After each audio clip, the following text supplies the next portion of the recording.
plan on last week that I'm adding in here this time, where you're gonna see a video from the girl that we've been watching before about the difference between codependency and empathy. Guys, one thing that you have to be aware of, and we'll go into this in this part as we get there, that when people are trying to help people with mental health, we cannot take the place of God, basically, right?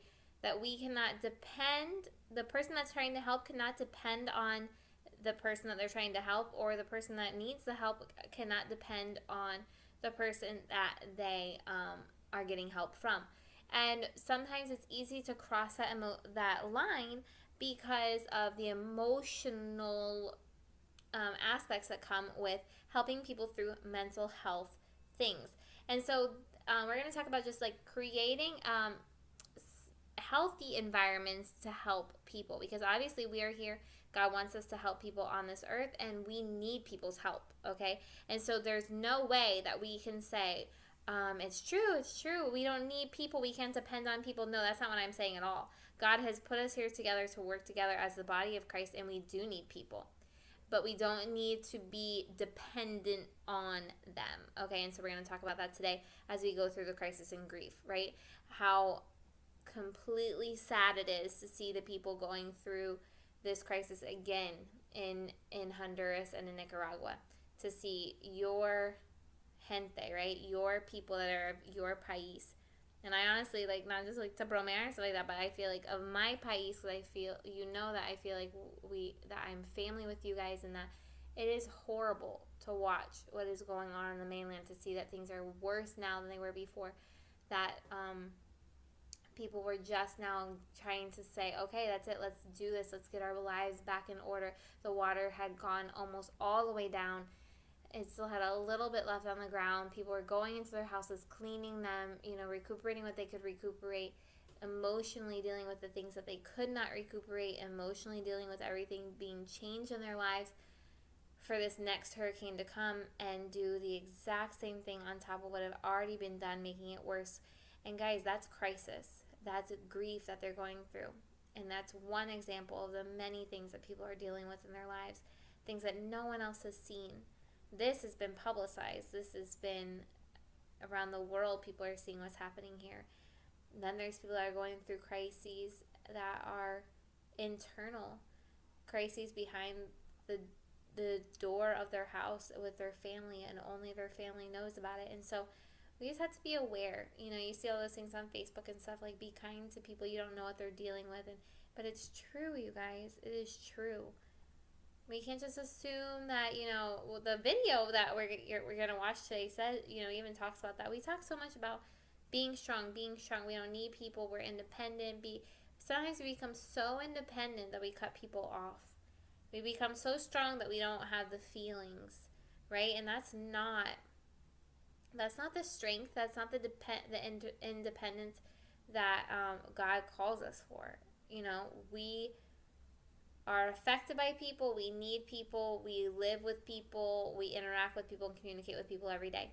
And through all that comes crisis, and comes grief, and it comes strategies to help other people. So let's get into it today.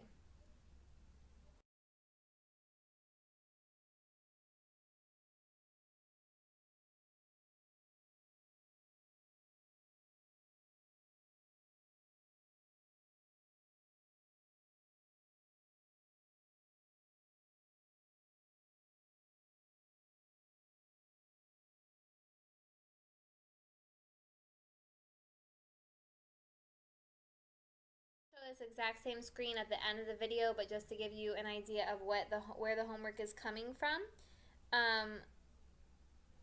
Today you're going to be doing the mental health activity for today is take notes from this video, not word for word. You're about to see some paragraphs, man, come out of this thing, okay?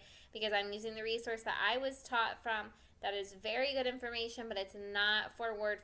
Please just write phrases, okay? Number 2, take notes from the YouTube video that I'm going to assign to you. And number 3, write 5 healthy strategies for helping people with needs, okay?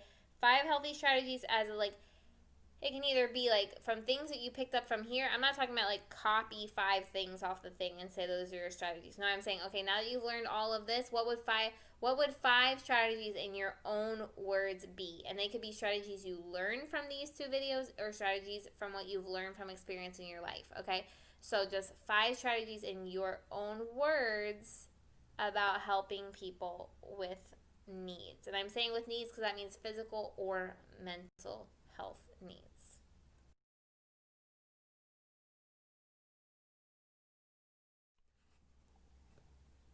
Okay, let's get focused back in on the temas that we've been seeing, right? The themes, the topics. Remember that crisis. What is crisis? An event or situation that arises suddenly, okay? Something that either was expected or not expected, but it was sudden. It reaches a tipping point. Remember, it gets to the climax of a bad situation that's been going on in its severity. That has the effect of significantly disrupting lives and threatening the status quo. That means threatening what you like changing your life upside down basically. Okay, what status quo means the norm. What was normal is not normal anymore, and that may also have long-term consequences on individual or groups, offering an opportunity for either growth or decline. And I didn't add that part, the growth or decline part. Other people say that as well. It depends on what happens with the crisis. It can make you better afterwards or it can make you worse afterward, right? So it's a complete life changing event that happened, without warning, basically, or at least got to an extreme that you didn't expect it to get. Okay, for example, what a lot of people are going through right now with these hurricanes. Okay, remember the qualities. It was unexpected. I'm not going to read the other stuff, but it was unexpected. It creates instability, and it no more familiar, predictable, or controllable. Okay, so the environment that you knew before is no longer there. Whether it's temporary or not temporary, think about it with the hurricane. Okay, you could call the hurricane basically not temporary. There's going to be people that will never have that house again, will never have those family members that they lost again.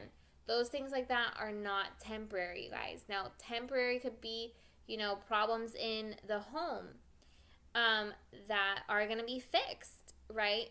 But even if they're temporary or not temporary, the trauma from them can last a very long time. And that's what we need to remember about people going through mental health problems, you guys, is that you don't see a lot of things that's happening emotionally with people, but dealing with mental health is a process. Dealing with crises are a process. It's not something that people just recover from, boom, the next day. No, it's stuff that they have to process in their mind, analyze, heal through, go through the etapas that we talked about, the stages, right? So it is a process to go through a crisis.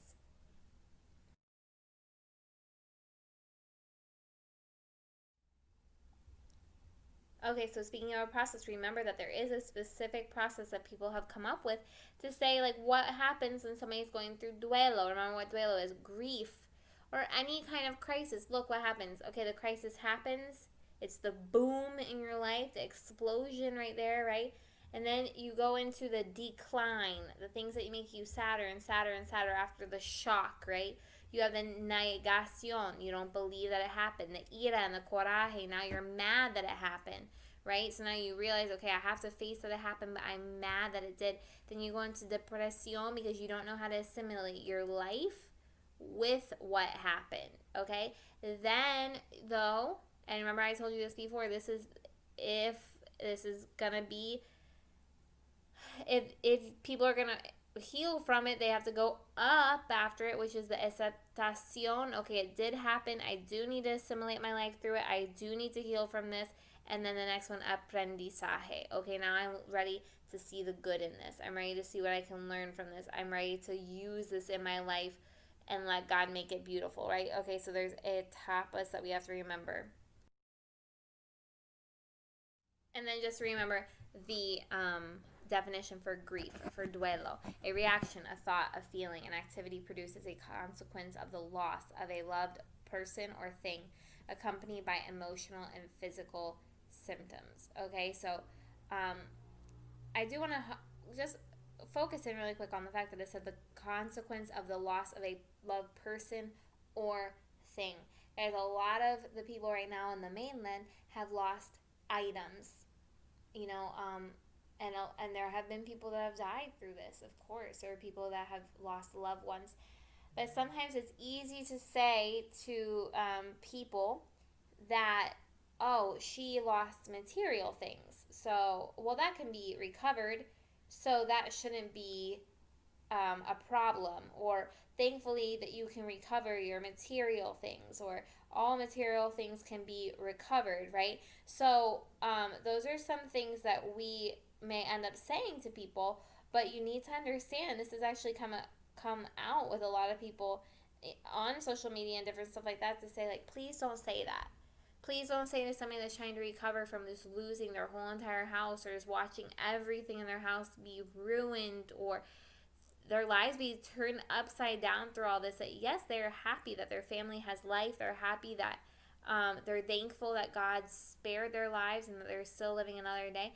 But it's not like the material things are recuperated in a day, you guys. Those people have worked años, and especially in a third world country, right? Años to earn those things for their family, to feel the sense of establishment, that they have worked for their house, that they have worked for their things for their family, to provide for their family, and then to see it all in 20 minutes of a river overflowing be washed away, to not be recuperated. That's traumatic, you guys. And so we can't easily wash away their grief by saying things like, at least you can recuperate material things, right? So to us, it might be something that we're saying positive, optimistic, etc., etc. But to them, it's like, oh, you don't understand that took 10 years, that took me working 2 jobs and not seeing my family as much as I wanted to establish a life and a home for them, right? So there's a lot of investment into these material things, and we need to be empathetic to people that this is harder than it seems like on from the outside sometimes, right? So it's just a perspective to think about.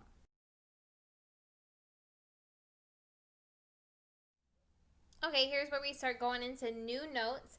This is where we started talking about the strategies, and how I told you last week the very first strategy of helping anyone is actually an attitude that you have to have, and actually a characteristic that you have to build into your life, which is empathy. Okay, there are some people that have the gift of empathy, right? They're naturally born with it. They naturally want to relate to the feelings of other people, right? Be happy for them when they're happy, be sad for them when they're sad, and be there for them, okay? But there's others that have to develop that, okay? But it is a necessary thing to develop.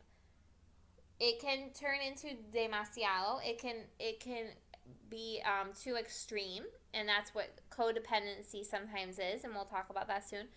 But we all need to have empathy in our lives, you guys. Look what it says. It says it shouldn't have to happen to you for it to matter to you, right? What is empathy? It's a psychological identification with or vicarious experience. Saying vicarious means that you live it through somebody, of the feelings, thoughts, or attitudes of another. So that you can actually feel and think and have the attitude of that person because you care enough about what they are going through.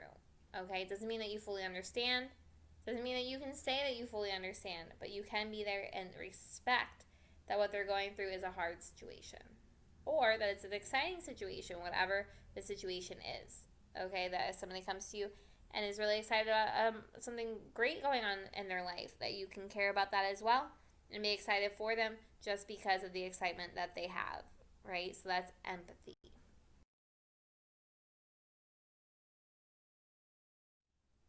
Okay, now we're going to just go through some strategies, okay? And I'm not going to read the entire thing, or, go into this long explanation of each one, but it's just some strategies to jot down a few phrases to help you see that there's some things that we can do to help people that are going through crisis, okay? Number one, also, it's things that it will help you say, like, oh, okay, I do that. Okay, so that does help, right? Because a lot of times, guys, what you're going to see is that if you have somebody in your life that is going through grief, you feel like everything you do is wrong, right? Because you don't know how to help that person, and it's true. But here are some strategies where we actually can show that we care, and that's basically what people need sometimes in their grief, right? Look at number one. It's important to accompany the person and show your disponibilidad is availability and your affection to that person. Okay, so the first one is just to be there, is what that's saying. Acompañar them, be there. That means, see, sometimes it says right here, it's eficaz de hacerlo en estos momentos es a través del contacto físico. So give them a hug, take their hand, right? Some people don't like to be touched, so they don't like to be touched. Just be there and sit near them, okay? Give them their space that they need, but be there for them, okay? So that's number one, show your availability. Number two, let them explode, okay? If they need to explode, let them. That's what it says. Deben permitirse y facilitarse la expresión de los sentimientos. Okay? And it says right here, without censurando them, without criticizing them, without running away from them. You know, when they come, like, oh, great, she's going to talk about what she's going through again. Oh, great, it's going to, she's going to bring everybody down again. No, okay, you are there for that person. You are available. Like it says right here, to let them desahogar, right? Emocionalmente, what they need to say. Also, it's not adequate to say these kinds of phrases, though. Pues es la voluntad de Dios. I mean, imagínese saying that to somebody that just lost their loved one. Well, it was the will of God. Probably not what they need to hear at that moment. Así dejó de sufrir. No somos nadie. Sé fuerte por los niños. La vida sigue. Tienes toda la vida por delante. Things like that are just things to fill the air. They're not really getting into the fact that you know how that person feels, because that's not going to help that person right now. Remember, you guys, those phrases right there, you need to let the people that are going through grief get to that point. Remember the etapas. You got the crisis, you got the negation, you got the ira, you've got the depression. Then they've got the aceptación and the aprendizaje. And phrases like this come during those two things, the aceptación and the aprendizaje. And a lot of times those two things still, during those two parts, still it has to come out of their mouth, okay, when they come to the point and they say, you know what, it was the will of God. You know what, it's better for that person because he's not suffering anymore and he's with Jesus. You know what, we're not anybody, at least God gave me this many years to live with this person. You know what, I need to be strong for the kids. You know what, life goes on, I can do this, right? So that needs to be their realization. Or if you see an opportunity when they're in the aprendizaje, part of it all that you can share with them, you know, like how God can use this, and you have that relationship with that person, great. But not when they first lose somebody. Oh, it's the will of God, right? Oh, they're going through grief. Okay, this is what God wanted to happen. No. Look, there's sin on this earth. Do you think that God wants the person to be sad? No. Does God have a time for everybody to die? Yes. But it's not like God wants people to suffer either. So we have to be careful with what we say because it can hurt people more than help people.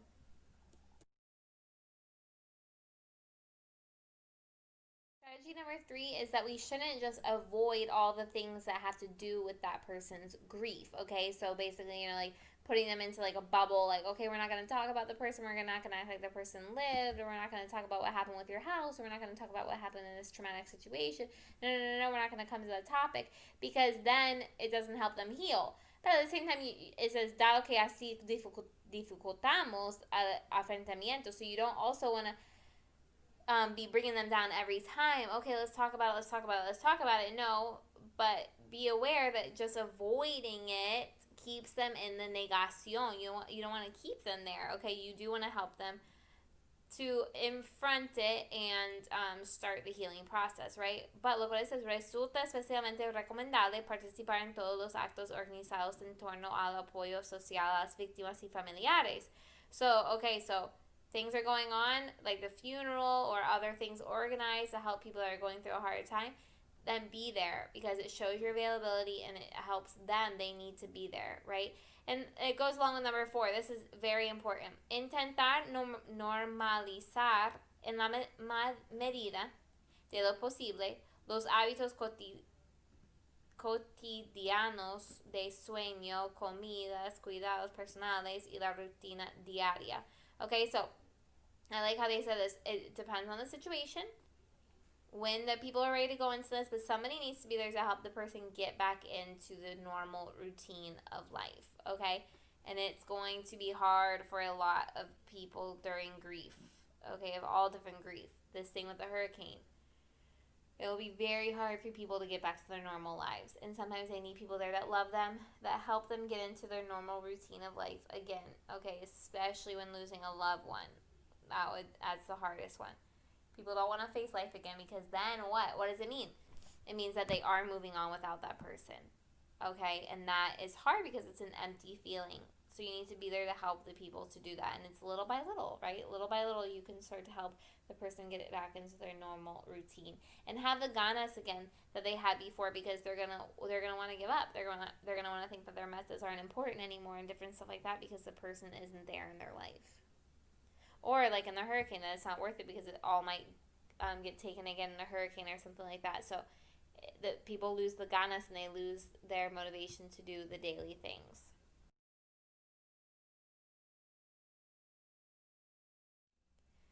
Okay, number 6 is something that we actually might go into in like a whole different session, but I'm still kind of deciding with it.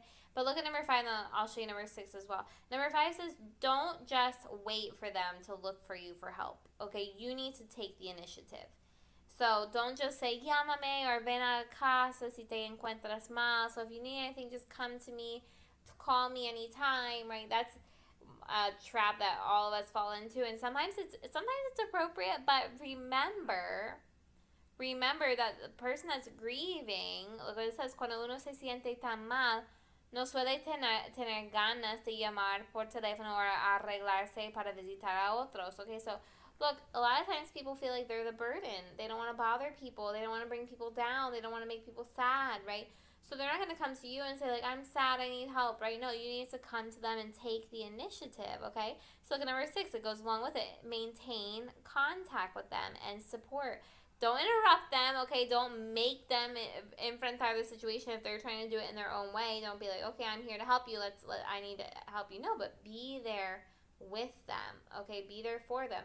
Don't forget about them, that they need a little bit of extra attention while they're trying to go through this grieving process. They're not going to ask you for the attention. You need to just give it to them, okay? And also understand this. This is very important. I had never thought about it as much. Es habitual que durante los primeros días el apoyo y las visitas sean muy numerosas, pero estas suelen reducirse drásticamente con el paso del tiempo. So look, especialmente importante es colaborar y acompañar en fechas señaladas. Navidad, cumpleaños, día de fallecimiento y todo. So look, this is what I was thinking about with Thanksgiving and Christmas coming up. There's a lot of people that sit at home alone. And what do they think about? The person that they lost, they used to do those holidays with, right? So you gotta be paying extra attention to when people have lost somebody, when people have gone through grief, that there are specific dates that they're going to be even more sad, specific dates that they're going to even feel more lonely. And we can be there for them, and we can respect them, to either include them because that's what's going to help them, or to give them their space because that's what they need to continue the grieving process. So we got to be aware of that. Away some of the strategies, but basically the other strategies are things like, again, help them get into their daily routine, but also help them go back to doing things that please them as well. Okay, there's going to be times, guys, where people have gone through, let's say that they've gone through having a sick parent. Okay, in the last years of the parent's life, the last year of the loved one's life, their child, their husband, it doesn't matter, all they've thought about is helping that person. All they've thought about is keeping that person safe, making sure that all the things are dealt with the doctor, with their medicines, with their operations, different stuff like that. They forget about who they are. They forget about what makes them happy. They forget about free time. And it's noble, you guys. It's honorable that people do that because they have so much love for the person. So they're going to need help afterwards learning how to get their life back and take time for themselves. It is not selfish to take time for yourself. It is healthy to take time for yourself, okay? Jesus took time for himself to be in prayer and to be in tune with what God wanted in his life, right? So we all need that time alone where, the Holy Spirit talks to us, we get rejuvenated again, we get revived again so that we can be the people that we are. Other things too is like, let's think about the hurricane. Right now, the people's lives are all centered around recovering their house, recovering their things, cleaning everything, and continuing to feed their family. People don't know where to stay right now. Some people have been paying for a hotel for all this time, and now they need to find a place to live temporarily until their house is available again. Some people don't have a home. They're only living with family, living with friends, living with somebody. Some people are just living, we're just living in the albergue and the shelter, so they don't know where to go after this. All their focus and all their attention and all their energy is going to be on recovering from this. Not healing personally, emotionally. No, recovering physically. And then they're going to have to heal emotionally, and they're going to have to figure out what normal life is again and what it is to do things that they enjoy, do things that please them, to enjoy life and have balance. And so then they need to learn how to get back into that. And another thing is too is that some people are going to need professional help. Some people are going to need counseling. And like we said before, we need to find somebody that's biblical based so that they're not teaching them humanistic ways or anything like that. That's going to hurt them more than help them. But some people do need professional help, and people around people that love you can tell that person sometimes that they need the help, and help them find the help so that a professional can help them through this healing process. And sometimes that's one of the strategies, just helping someone find professional help. Okay, so here we go. Let's get into what codependence is really quickly, you guys. What I mean by this is, look at the picture. It kind of shows you about it. Sometimes in a relationship, friendship, noviazgo, marriage, relationship familiar between mom and daughter, mom and son, husband and wife, or dad and son, doesn't matter. There can create an unhealthy aspect to a relationship when someone is trying to help someone go through grief or go through a trauma or go through some kind of mental health, okay? And the unhealthy aspect of it can be called codependence. Codependency is a dynamic where one or both persons in the relationship feel an excessive and unhealthy responsibility for the other person's life, okay? So we need to be there for each other. We need to help each other, but we cannot unhealthily depend and be responsible for someone else's life. We cannot do that. And so I'm going to go through some things that I saw on the internet that I thought were very interesting that you can jot notes down. But those notes right now are actually going to be more understandable when you are able to, and when you go to watch the YouTube video, because the girl that we've been watching lately, she really explains the difference between empathy and codependence super, super well. But I'm going to give you some tips first.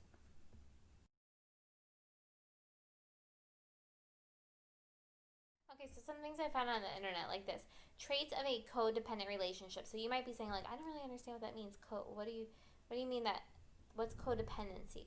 Well, if you have relationships like this in your life, there's no boundaries, okay? Poor or no boundaries. That means, like, you don't have your free time. You don't have the things that only you like, things where you go places with other people that person doesn't go, or different things like that without it causing problems with your friendship or your relationship. So you have no boundaries. 2, you have people-pleasing behaviors, okay? So you end up starting to do things only to make that person happy, not because it nace de su corazón, or because you do it because you wanted to be nice to the person, or because you thought about the person, but only because you feel like you have to please that person, okay? Reactivity, so things are like, it's toxic, basically, okay? The emotions are up and down, like highly offended or very sensitive in the relationship because of the other person.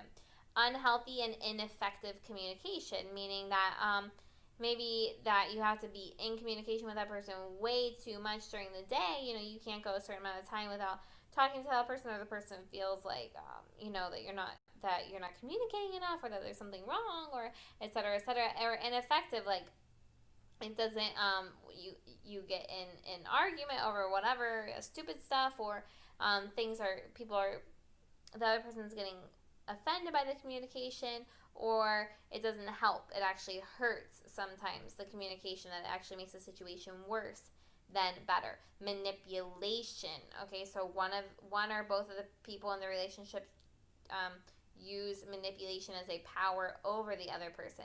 Difficulty with emotional intimacy. We're not going to really go into that one because that's more like husband and wife, and that's not really where our immediate focus is. But controlling behavior, so just like manipulation, that you control, blaming each other, so then it's just a bunch of guilt trips, like you do this, this, and this. Low self-esteem of one or both of the other partners, so it's the complete opposite of edification. Okay, you bring the other person down, and you make the other person feel bad about themselves. And then no personal interests or goals outside of the relationship. Okay, so you feel like you can't be your own person, or that's going to hurt the other person. They're going to call you unloyal, like they don't know you, that you want to change because you want to do things differently than what you're used to. That is a toxic, codependent relationship.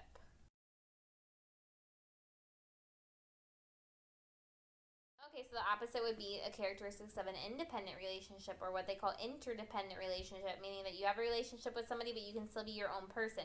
There's healthy boundaries. There's active listening. Okay, so you listen to the person. It's not just about manipulation. There's time for personal interests, and that's okay. Clear communication, taking personal responsibility for behaviors, creating safety for each other to be vulnerable. That means like let you like explode if you need to explode, because that's why friends are there for each other sometimes. Engaging and responding to each other, so you're listening to the person, helping the person. It's not just about you, how do you make me feel.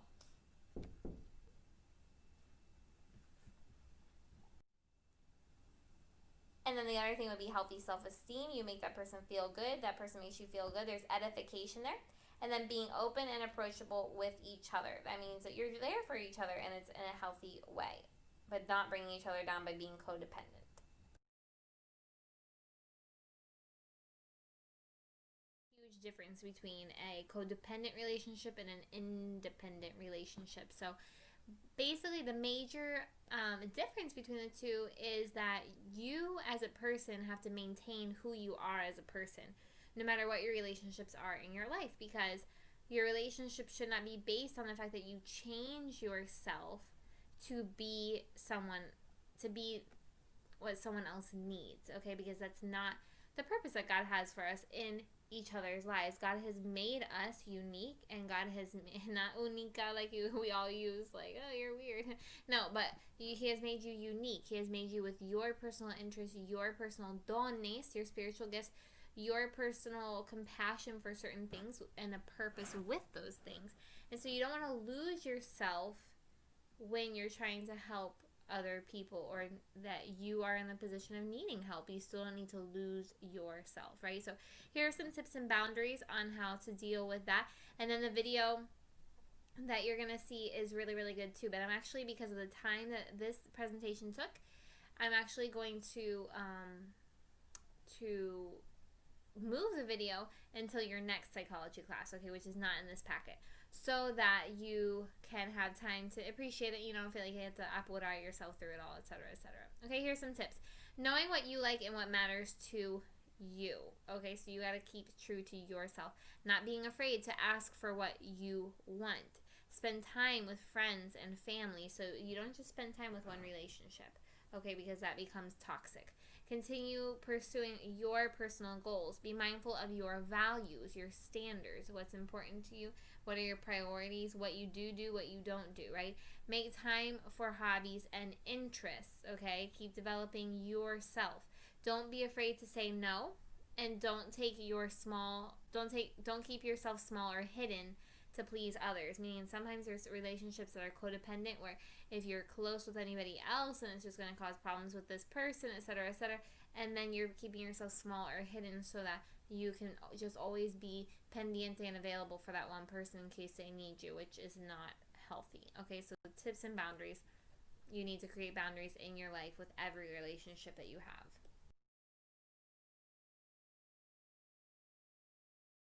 The video that you'll be seeing on the next psychology class, just to show you what it is in case anybody wants to take a sneak peek.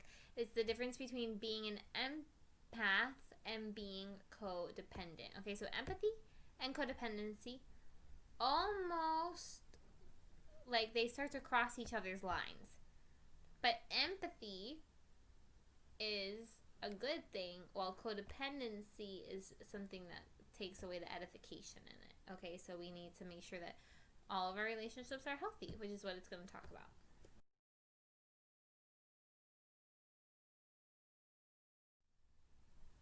Okay, so change your plans then. Your mental health activity for today is 1, take notes from this video, and then 2, write your 5 healthy strategies for helping people with needs. Based on the information that you already have, go ahead and do that part of the exercise as well.